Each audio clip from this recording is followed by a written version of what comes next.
Hervé, bonjour, bienvenue. C'est un plaisir de vous avoir autour de notre table. Alors, une question fondamentale pour nous, pour moi et peut-être pour vous aussi. La restauration d'aujourd'hui, c'est quoi pour vous, pour toi et pour toi aussi, Hervé? À tout ce qu'on appelle restauration. Parce qu'il y a se restaurer et il y a manger. Donc moi, la restauration, se restaurer, c'est passer un bon moment, que la cuisine soit bonne, que le patron soit sympa, que le cadre soit agréable, qu'on ait envie de s'y attarder et qu'on ne soit pas en train de regarder sa montre à longueur de temps en se disant tiens, il a l'air de se barrer. Moi, quand je me suis assis là tout à l'heure, j'ai senti que j'allais être bien. Je découvrais un endroit improbable, dans un coin improbable. Et il y a une vraie personnalisation du lieu. Et ça m'a plu. Bon, je ne parle pas du personnage qui met odieux et antipathique, qui est le patron, mais on est peut-être Ça, c'est vrai. Non, mais c'est vrai, c'est formidable. Pour répondre à ta question, un restaurant, ça doit refléter une personnalité, parce que des restaurants, il y en a partout. On mange partout la même chose. Et si on veut être bien, il faut qu'il y ait un plus, il faut que ça soit humain, il faut qu'il y ait un caractère. Bon, là, je te flatte, mais là, on en a trouvé un. Et tout ça est juste. Et précis. Et juste parce que tous les deux, vous êtes des passionnés de gastronomie, on le sait. Il y a deux régions qui me sont chères. Pour toi, Hervé, c'est l'Auvergne, j'adore. Et pour toi, Hervé, l'Alsace. J'ai tout appris en Alsace. Oui, presque tout, oui. Beaucoup. Beaucoup en Alsace.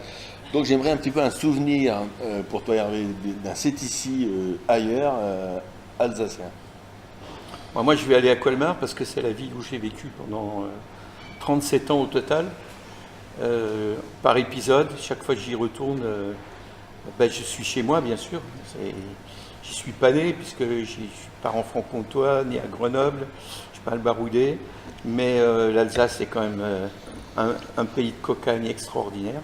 Je disais toujours à mes parents, je ne finirai pas mes jours en Alsace, j'irai les finir en Bretagne parce que ici c'est trop beau, mais de l'autre côté du Rhin, je préférerais qu'il y ait la mer. Et c'était la mer qui me manquait. Mais si on pouvait transplanter la peine d'Alsace sur les bords de la Manche et marier l'Alsace et la Bretagne, ce serait génial. Alors c'est ici, j'aimerais bien qu'on ait un peu d'Alsace chez toi, si tu veux qu'on s'amuse à faire quelques plats mijotés à l'alsacienne, dans une ambiance alsacienne, avec la musique alsacienne, la rigolade alsacienne, avec l'accent alsacien. Hop là, on l'a dit tout à l'heure, il y aura un jeudi soir où tu viendras nous faire un bake-off. Bake-off, hop là. Hop là, une fois. Tu nous expliqueras exactement ce qu'est le bake-off, qui est un superbe plat alsacien. On tournera autour de vin et de canon alsaciens. Tu sais ce qu'on fera?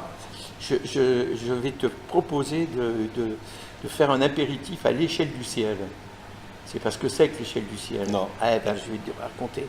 L'Alsace est faite de 7 cépages. Une simple planchette avec des petits verres à dégustation dans lesquels on monte la chromatique du vin d'Alsace en partant du sylvaner pour arriver au pinot noir, qui est le 7e cépage. Juste avant, il y aura évidemment le Gewürztraminer et le muscat. Mais toute la gamme des vins d'Alsace à l'apéritif avec un peu de cochonaille, juste un peu, parce qu'on ne mange pas beaucoup en Alsace. Et puis après, on sort le gros caclon qui a mijoté pendant une douzaine d'heures dans le four, dans lequel il y a 3 viandes. C'est pas compliqué à faire, hein. C'est une couche de pommes de terre, une couche d'oignon, une couche de viande.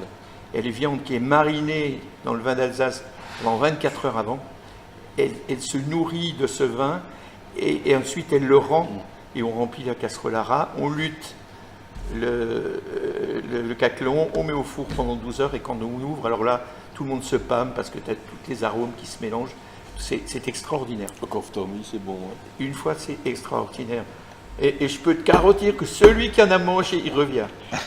Hop là, ça me plaît, on prend note. Ce sera un jeudi soir. Ah, ce sera dans nos rencontres qu'on veut mettre en place. J'y viendrai la veille pour faire la cuisine parce qu'il faut que ça mijote 12 heures. Et c'est meilleur quand c'est réchauffé. Donc on le remet un petit coup au four pour le ramener à température. Et on ouvre, on lutte, on délute. Et on délute devant tout le monde. Et là, au moment où on ouvre le plat, tout le monde applaudit parce que ça sent bon. Et puis comme on a chauffé un petit peu avant, avec l'échelle du ciel, on est au 7e ciel et on se régale.